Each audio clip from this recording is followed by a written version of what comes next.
We're back with some blue Nami Mill gameplay against Reiju this time, a deck that can be a pretty hard matchup for Nami. I think a lot of players would agree, especially because it can get out and aggressive, it can be in your face, and then also cheating out big characters doubled up with Pudding's main board and some bottom decking. Can be a recipe for disaster, but let's see if a little bit of luck in some of the Kuja pirates can't help us come out on top. Now the games here are featured today from my local game store, Nerdvana Games, out in Markham, Ontario, Canada. So if you wanted to come play some games with me and you're in the Toronto area, hit me up at 1 o'clock on Saturdays there. Hop into the games. Let me know what you think down below with the POV camera that I've added this week, and hopefully we can reduce some of the shaking. Enjoy the games. We're starting things off nice and simple here. Hopefully you don't mind the fact that, yes, I am playing with top loaders. This is a special on the channel that I think a lot of you love and hate.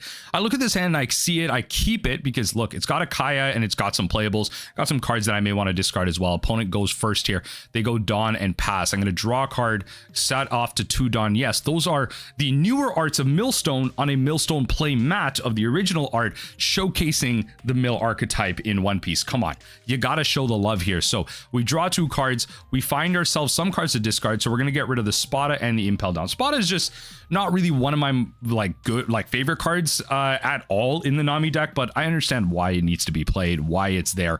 And specifically in this matchup, it's going to be very helpful if we get a lot of cards bottom decked and we need to push things back up, specifically against like Gravity Blade. Although most of the times the Reiju player is probably resolving like 1 Gravity Blade, they're probably looking for puddings. Now, I will say off the bat here, opponent's not looking too happy. They don't have much to play, and that's not a good sign for the Reiju player, because that means, you know, I got to kind of sit back and not do anything. So I untap 2 Dawn here, and I'm thinking about what I should be playing here, and I ultimately decide on the blocker just to play 1 card, because I'm thinking, okay, at this point, if the Reiju player isn't doing anything, it's my game to lose. And now my opponent is also an avid Nami player, so they don't want to just be swinging free and getting the kind of rubber band value, the Spada value, whatever. So they realize they need to build a board and then get out there. So right now it's not looking too great. They're not cheating out many cards, and this is the advantage we need. So again, this is why we don't throw out the peel off. We wait on the peel off. We throw out a blocker and slowly build out a board. So you see how they blank played a Reiju. That's not a good vibe there. So in this case, we rubber band, we mill 1 because they swing 6K. Unfortunately, we did lose a Kaya there. That's not great, but we draw another Kaya. Draw, and then we take it from there from 6. So now is a good time because we have plenty of Dawn up to play the peel off if we want to.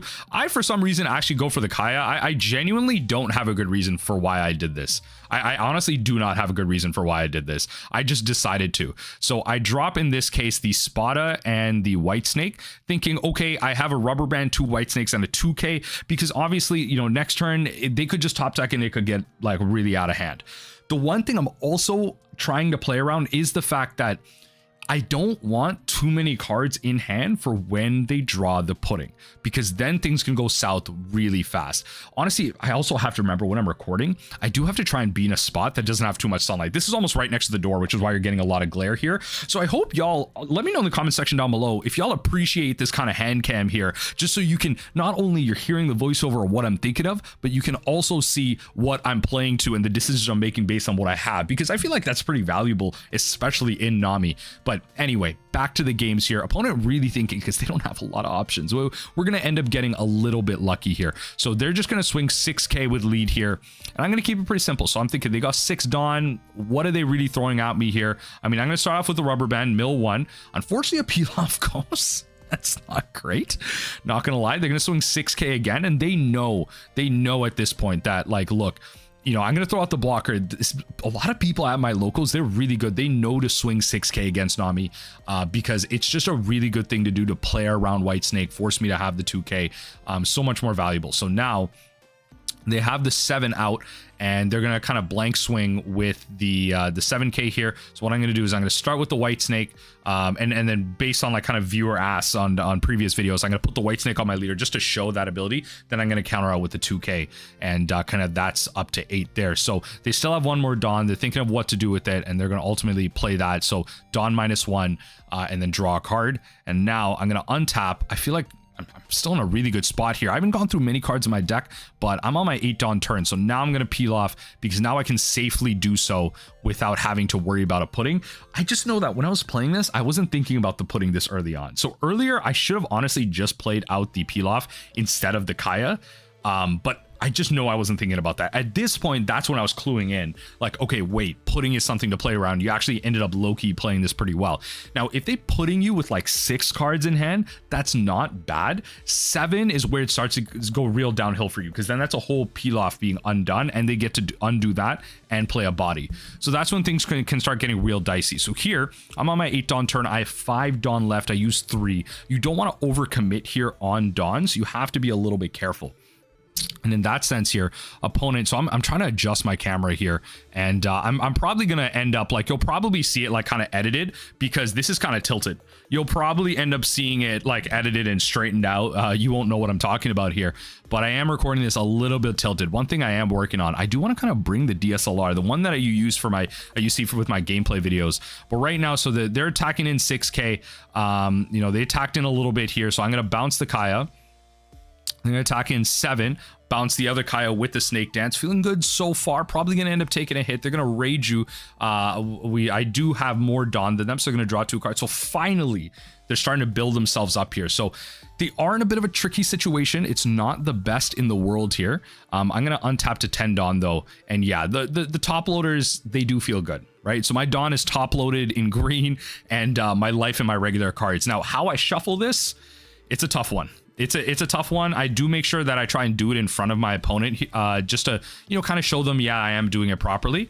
And you might have caught a glimpse of that kind of later in the, earlier in the video. Right now, we're starting off our turn with 2 Kayas here. And so at this point, I'm going to drop definitely the Boa. The Boa, you have to think of like the Perfume Fever slot, and I'm going to drop the Gavel. The Gavel dropping might be a hot take, but I kind of just want to draw more cards. I'm running out of resources, actually. Like, I have 3 cards in my hand that draw me cards. And that's what I want. I don't want to lose any more cards. So I'm going to swing 7 at the Reiju, and that forces 2 cards out of their hand, a 2K and something else. I know they definitely have it, so they counter it out here, but it just makes it so they don't use other cards to advance their board state. And that's what they're doing here. They're getting rid of 2 cards, and that's good for me.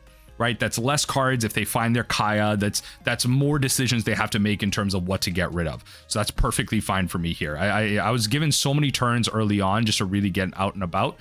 So 6K again, very smart. Counter out with the Mellow. I'm at 2 cards. I redraw. Found myself in Impel Down. That's not what you really want to be drawing here, is it? Now, I'm going to go for the White Snake first. Keep that on there. Redraw. Find myself a character that doesn't counter out, so I'm just going to take the hit. Now, at this point, I have the card here, and I'm just saying some garbage. Because at this point, this is one of those skills that you really want as a Nami player, and I say this often. Bluff your triggers. Bluff your triggers. It is perfectly legal to do so. Don't make up, don't like just start saying things, but like I'm just like, you know, this trigger, I'm just gonna put a 10, right? But they don't need to know that anyway. The next swing I counter out with a Mellow there. I am still at the kind of 7K here, and they definitely can start hitting me.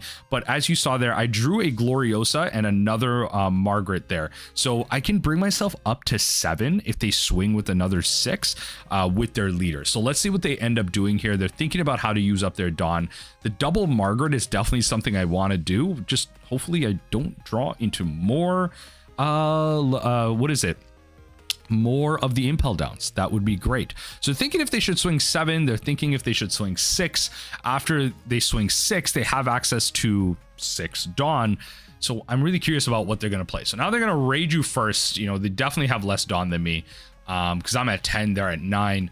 And they're going to draw 2 cards, give themselves some more resources, and we're going to see if we don't have to take another hit here. So they're going to Dawn -1. Again, they're going to drop the other copy, Dawn -1, draw a card, and kind of keep it pushing from there. So at this point, I really hope they just play something else, because it'd be nice. I don't want to take another hit if I don't have to. That Reiju can't attack. That's why they're kind of separating there. The board can be a little bit messy, but regardless, they swing 7K. So here, I'm just going to have to take the hit. My camera keeps swinging back to an angular spot. It's really frustrating. So I take the hit. Thankfully, the peel-off trigger is so big for me here. White Snake goes back. Board can clear out a little bit. I can now spread out my Dawn a little bit better. Draw a card. Find myself a Gavel. And I feel like I'm at a good spot. So what I'm going to do is I'm going to use 3 Dawn, play out like at least 1 blocker here, because I can pitch the other blocker to the gavel if I wanted, or I can pitch the impel down. Now drawing that, like drawing the peel off, honestly isn't what I want at all. I do not want the peel off at this point. So searcher, look at the top 5, and so far nothing, and it looks like we whiff. That is not a great whiff. I definitely do not want to be whiffing at this point in the game. So Kaya is going to go to the top. What is it? The Zeph is going to go there as well, noting I am playing the Zeph instead of the 1-up Deathwing, and I'm going to play it like this. So now we're going to bottom deck those cards, and we're going to keep it pushing here. The Zeph, honestly, throughout locals today, was actually value in like 1 or 2 games out of the 4 that I played. So it was kind of nice there. So I'm counting on my Dawn. Think about how I should spread myself out here. And I'm ultimately going to decide to play out another Margaret. I think the double blocker is going to be valuable. It forces them to have the Gravity Blade. I'm going to swing 5k at their Reiju, just force a card out of their hand. It's not killing anything, but it's fine. It does that. Right now, I know that I can go Gavel, Pitch, Impel down, and then still Snake Dance to bounce like a Kaya back to my hand. I can still make a lot work. If they do Gravity Blade me, though, this is going to be a very unfortunate turn. If you look at my deck, though, you're starting to notice one thing I do like about the top loaders is it's a lot more visual in terms of where you are in terms of your deck. Instead of having to like constantly count your cards, you get a better sense of where you are at your deck. Like, are you below 50%? Are you below 25%? And then you can start kind of making decisions based on that, right? 25% being like 15 cards. Like, you can really start making like good rough estimations, but without like constantly counting your cards, because sometimes opponents may play different based on how you count. Now you can use that to your advantage. You can maybe make them more panic, think like, oh, they're going for it or something. But right now I'm at 3 life. I realistically, hopefully need to survive like 1 more turn. Like, the best case scenario is I don't take a single hit here. That's not happening. I'm taking some hits. But regardless here, I have the potential to bottom deck some cards to maybe push that Kaya I put to the bottom back up top, because I know the bottom 5 cards of my deck. So I can push those back up by 3, giving me access to the Kaya and the Zeph again. So that could be really good here. And my opponent's thinking about how they want to swing wide, right? Like, how many White Snakes do I have? How many what do I have? So right now they're going to swing 5, and I'm just going to use out the blocker, right? And I'm thinking, okay, this is my time to do it because they're not Gravity Blading. So I'm like, okay, free Margaret here. It just might as well get its value out. Why not, right? Like, get the blocker out. They're going to tap 5 Dawn here. They're going to get rid of their 1 cost. They're going to pop my Kaya, which is completely fair because they see that I didn't use the White Snake there. So I guess they definitely should have done that first. Now they're going to swing with the 5k, which is smart. You don't want to swing with the bigger stuff just yet. Now I go Gavel, Pitch, and I mill 2 cards. I mill over a Snake Dance and a Rubber Band. I probably should have blocked here, but I was kind of thinking like, oh, okay, that's gonna, I'll block kind of the 7k here. But regardless, I'm gonna then tap 2 Dawn, right? Because I'm thinking, okay, they don't have the Gravity Blade. They already tapped out. They don't have the Gravity Blade, so I can play this relatively safely. So I'm gonna Snake Dance, and then I'm gonna bounce the Kaya back to my hand because I'm gonna dig for that Kaya, that other Kaya that I have. I'm gonna draw a card, and then I can draw 2 more with mine. So now Reiju's gonna swing in. And I believe I take this hit, actually. I don't know if I want to block with the Margaret. Okay, I guess I block here because it's better for me to block after. So in this case, I guess, you know, they're going to swing 8k so that they don't, I don't get countered out super easily here. And then now I have to bluff my trigger here. Obviously, Love has no trigger, but I'm saying some nonsense here. I'm like, this trigger, good, but you know what? I'm going to put it in my hand. It's always making your opponent think. Don't quickly put those triggers back into your hand. Now, they're going to pay 4 Dawn here. They're going to cheat out another 7 cost Rusher, bring it out, and then take me down to 1 life, which is not that great.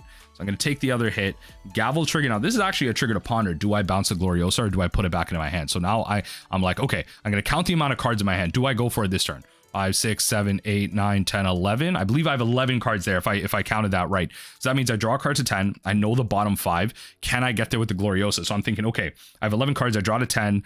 I Gloriosa, and then I can pick a card off that, push those cards back to the bottom. The top card is Kaya. You see what I'm saying there? The top card then becomes Kaya. Do I make that happen? Do I make that play? I don't think so. I'm thinking like, okay, if I go with that Zeph plan, it's not a lot of Dawn, but I end up drawing the Gloriosa anyway, which is like kind of big if you really think about like going for things. So I peel off here, I draw 2, and I'm like, okay, because I have the Gavels and I have some redraws. Like I can really start like going for this game in terms of lethal here. So I draw 2 cards and then I pitch 2 cards. So I don't want to play the Margaret out at all here. So I'm going to bottom deck, not bottom deck, sorry. I have 6 cards left. So I know I know what these cards are. Generally speaking, I know what these cards are. So I'm going to put these back to the bottom. I'm thinking, honestly, I probably should have just played the Gloriosa and played that safe there. And then bottom deck the cards, grab the Kaya, then Kaya, Zeph. Like there was like a better way to do this. I should have Gloriosa'd, grabbed Margaret, 4 cards to the bottom, Kaya to draw 2 cards, Kaya to draw 2 cards, Zeph to mill 2, draw 2 more. Like I really would have gotten there. I truly would have gotten there, especially with the peel off. I'm like 90% sure my math is right on that, if not whatever. So top 5. These are the exact 5 cards that I saw. Literally just whiff city here because I don't know what I'm doing, right? Like completely like playing that like I forgot it, but I should have played the Gloriosa out first. Regardless though, spoiler alert, we do end up getting there because we do have 6 cards left in deck, and we have the ability to mill out exactly 6 cards with this. So if you look at my Dawn, I have 5 Dawn. I have Gavel, Rubber Band, that's 5 cards, and then Love to redraw. The problem is the way I played this does not play around Gravity Blade. So you really got to be careful in situations like this. Fortunately enough, my opponent does not have the Gravity Blade.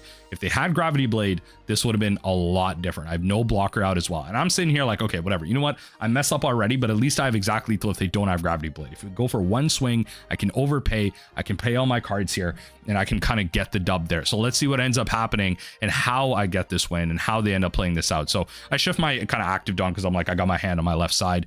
And they're thinking about like, yeah, I got 6 cards left.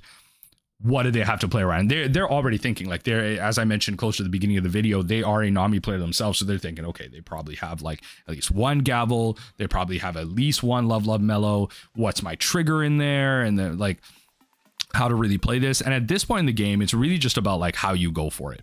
Right? Like it's just, you kind of just have to go for it. And they're kind of looking through, they're like, what do you need to play around? And we kind of separate in 2 stacks because looking at a big pile of top loaders can be very frustrating.